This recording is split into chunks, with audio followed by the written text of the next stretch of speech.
que c'est notre projet. Vive la République. Vive la France.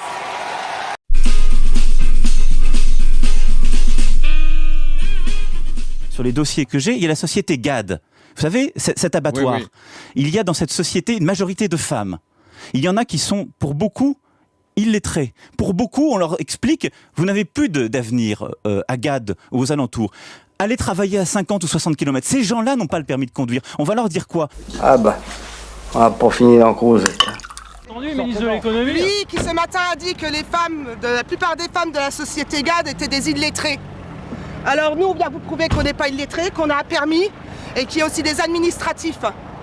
Et que toutes les femmes ici savent lire et écrire. À la boulette.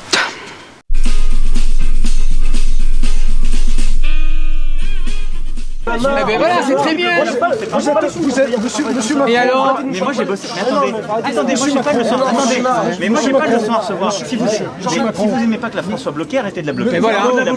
Mais parce que non, ce qui a bloqué la France, c'est le 49.3, monsieur. Vous savez la meilleure façon de se payer un costard, c'est... Vous n'allez pas me faire peur à votre petit cœur.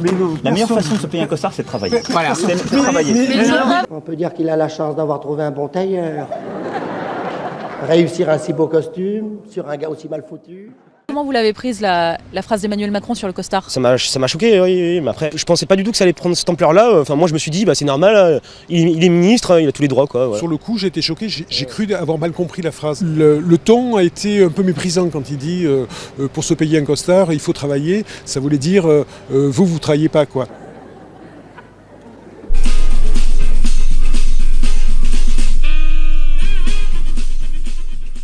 Moi, je ferai un constat qui est de dire tout le système social. On met trop de pognon, on déresponsabilise et on est dans le curatif. C'est qu'on doit mieux prévenir, ça nous coûtera moins ensemble. Et on doit mieux responsabiliser tous les acteurs. On met un pognon de dingue dans des minima sociaux, les gens ils sont quand même pauvres. On n'en sort pas. Les gens qui restent pauvres, ils restent pauvres. Ceux qui tombent pauvres, ils restent pauvres. On doit avoir un truc qui permet aux gens de s'en sortir. C'est le truc par l'éducation, il ne faut pas refaire un discours de congrès, mais c'est comme ça qu'il faut le faire, c'est narratif. Et donc il faut prévenir la pauvreté et responsabiliser les gens pour qu'ils sortent de la pauvreté. C'est normal, les pauvres c'est fait pour être très pauvres et les riches très riches. La France n'est pas un pays qui se réforme.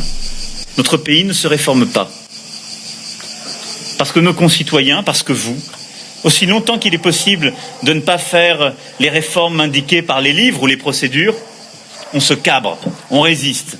Je ne céderai rien. Ni aux fainéants, ni aux cyniques, ni aux extrêmes. Je sais pas, les mecs ils disent toujours ce qu'ils peuvent. Hein. Moi, quand j'ai commencé à faire rire, on a dit que j'étais le nouveau Fernand Reynaud. Et puis maintenant, je suis en train d'être l'ancien Coluche, et puis tout le monde s'en fout. Je sais pas, moi, vous dire, ce qu'ils racontent, j'en sais rien. C'est parce qu'ils n'ont pas d'imagination.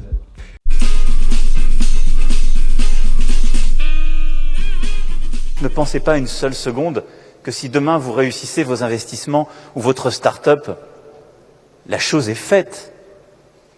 Non. Parce que vous aurez appris dans une gare. Et une gare, c'est un lieu où on croise les gens qui réussissent et les gens qui ne sont rien. Voilà, alors on la reconnaît à la ronde. Tu loupe pas, là. De toute façon, ça c'est les questions à la con. Faut leur expliquer aux gens parce qu'ils savent pas faire la différence après.